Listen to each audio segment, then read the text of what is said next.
You have to look past political speeches, corporate press releases, and diplomatic theater.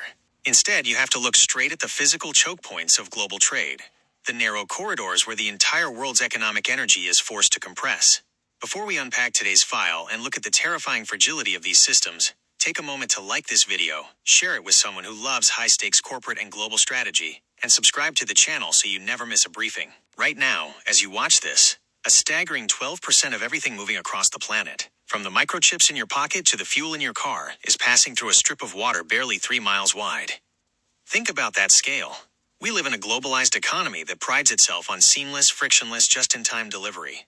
We expect raw materials to move from one continent, to be processed in another, and arrive at our doorstep the next day. But the physical reality of that network is not a wide-open highway. It is a series of razor-thin geographic bottlenecks. If a single mega container ship loses power, miscalculates a turn, or breaks down in one of these corridors for just 36 hours, the entire machine stops. It triggers a multi-billion-dollar economic cardiac arrest that vibrates through global supply chains for months. This isn't just a matter of shipping delays or late packages. This is the ultimate high-stakes game of geopolitical and spatial leverage. To truly understand the physics of this leverage, you have to look at the sheer concentration of capital at risk. When maritime traffic is forced into a 3-mile corridor, the traditional laws of open market competition vanish.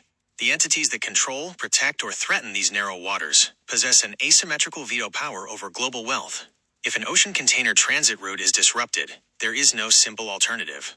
A captain cannot just take a detour down a side street.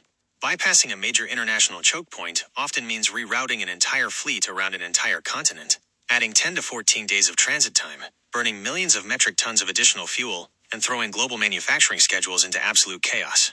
The financial penalty accumulates exponentially by the hour, driving up insurance premiums and ultimately forcing consumer prices to spike worldwide. This brings us to the core structural vulnerability of our modern world. We have built an incredibly sophisticated global infrastructure, and it is easy to look at it and assume it is a massive, unbreakable web. But the reality is far more fragile than anyone cares to admit. The world's economic stability doesn't rely on broad, unpoliced oceans. It hangs by a thread on a few highly vulnerable, incredibly narrow corridors. The corporate actors, logistics conglomerates, and sovereign nations who operate in these lanes aren't playing a game of chance. They are playing a meticulously calculated game of geographic dominance.